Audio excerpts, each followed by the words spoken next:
this is kind of the season finale wrap. Wicca wicca. Cut the cameras. Oh, still got it. That's a wrap. Still got it. This show is probably the first show that I've seen truly replicate how I feel being a teenager is as if I'm a teenager. I'm not a teenager. I'm a 27-year-old man. How it was.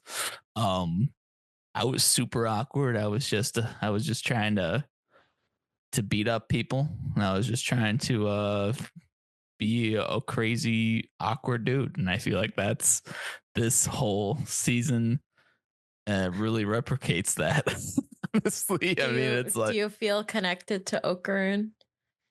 No, I don't feel connected to Okaroon, but I definitely feel connected in the whole high school energy that everybody gives off. Like, especially, I feel more connected to like Momo than I feel connected to Okaroon. Definitely understand she has the face that reads, "Do not mess with me. I don't even want to talk to you. I don't even want to be here." Like, and that was me 24/7. I did not want to talk to anybody. I didn't want to like be next to anybody. And yeah, it's just is what it was. Yeah, I mean, the show's definitely got me going with that. How did the show hit you?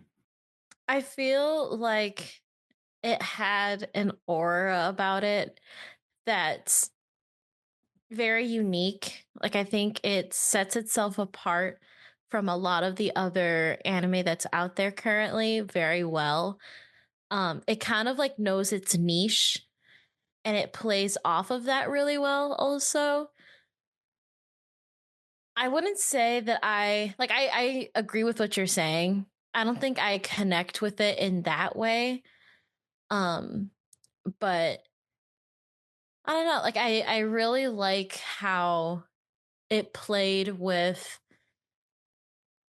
different genres and how like it didn't have to be just one, like it didn't have to be like a shonen or just a romance anime, like it's both.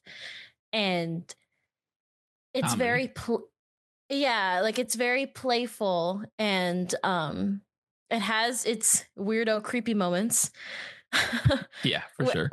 And you could say that about any anime, but I think the good in this story, in this show, outweighs the bad more so. And I don't know, like it touched me differently. I think it touched you differently. Yeah.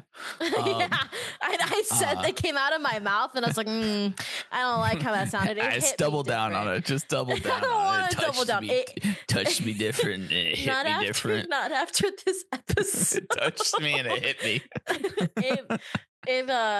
It impacted me differently. Oh, okay, good. Glad it did. Thank you.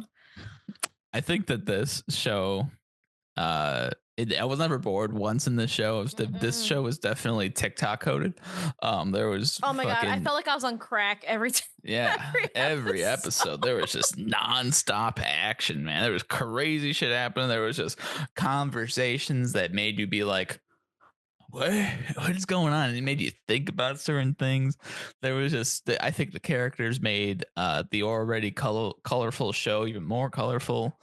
I like the world building of it. You have a lot of just, it kept it contained while also giving you little nuggets of information that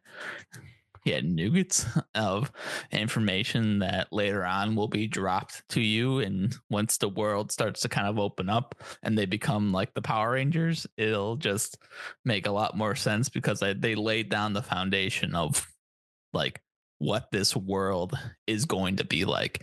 And I think that's impressive to do while also not having a lot of dragged out commentary to like explain a lot of things, because honestly, you don't really need to explain a lot of this shit. Like this show is a good example of show not tell. Yeah, and I love that. Mhm. Boy, do I love that.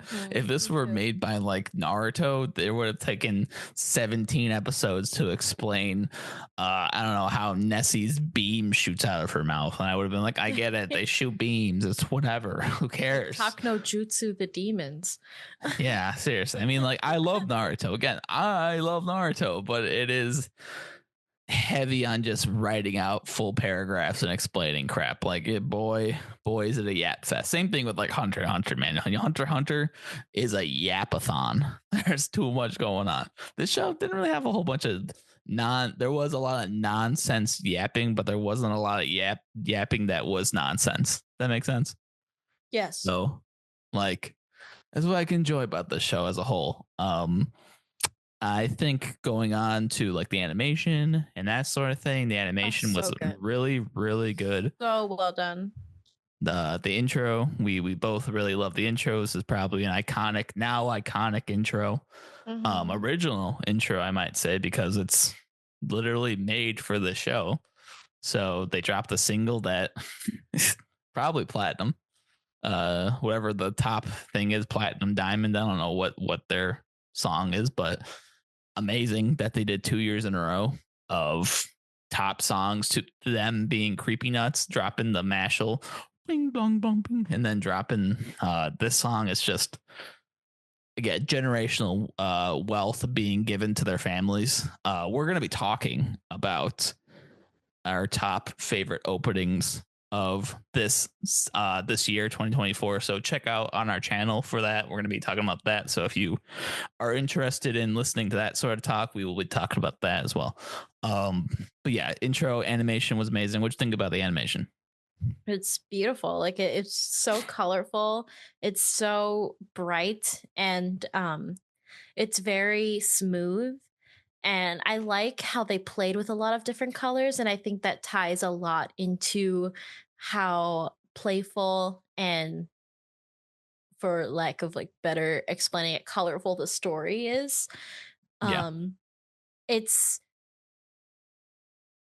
In a lot of anime, you can tell that while like animators are very skilled, it's almost corporate, like they're animating just to get things out quickly. Um in DanDaDan, it felt like they took their time and they had fun making it. Yeah. Because there's like a lot of things in it that feels like it has a special touch to it. Um I don't know, like it feels like they had a lot of fun playing with it and making it come to life that I really appreciated. I think I like that there was they used a lot of different night and day cycles. They used a lot of different filters and backgrounds that seemed to change up how the show felt. Like, I mean, my biggest right, like I don't say I love My Hero Academia. I love the manga. Do not love the anime all that much, but the biggest upset with My Hero is it's always fucking daytime and it's always the blue skies in the background. It's never nighttime besides for those 2 episodes that he was Vigilante Deku. Like there's never a change in the background. So this season was the first season that they actually did it. My point being, it's 7 seasons where it was the same fucking background. It was never nighttime. Time never changed. In the 12 episodes of DanDaDan, every single episode I feel like had a different background, had a different feel, and it just made it feel unique in that way. So I can appreciate at least we changed it from night to day. I can at least appreciate that. Yeah, like it was like the extra care that was taken into making the audience feel a certain way with through color and through visuals that I feel isn't done a lot. Um and I think My Hero is a good example because that's trying to make you feel a certain way, but it does get old really quickly, especially when the story is starting to get darker and more complex. Um, but in this, it made every single episode feel, I wouldn't say necessarily complex, but it made it feel dynamic each time that it changed. Yeah. Yeah, no, I think that's like I think that's what makes the show again very unique and very appealing to the eyes and very easy to make you kind of fall in love with whatever you're watching. Like it was super easy for me to be like, just kind of, if I were to pause on certain things, I could look at different backgrounds, look at different things, and just be like, wow, this was made with care, which is what kind of like scares me a little bit, that this is coming out in July. Not that you can't make a show in X amount of months, but DanDaDan was actually moved up a season. This was supposed to come out this next season in winter, but they moved it up to fall, and now they're having another season come out in July. Makes me think that maybe they were going to do 24 episodes, and then they decided to just split it up, and now they're doing a mid-season. They got mid-season break. I don't know how they're gonna. Maybe they're literally gonna just title it season 2. I don't know for sure, but it feels like a mid-season break than it does an actual season finale. So that's Mhm. kind of that's where I think their thinking was. But in that same vein, I think hopefully, if that was the case, then we already know that probably 4 or 5 episodes are already done of the next season, and they're just gonna finish off the rest of them, and it'll be the same quality. That's all I mean. That's all I want. Same quality. Mhm. The English dub being week to week with the new episode was an iconic thing for this show. I hope more anime do it, because like fuck Dragon Ball Daima for being not even releasing their fucking dub until this next year. It's insane.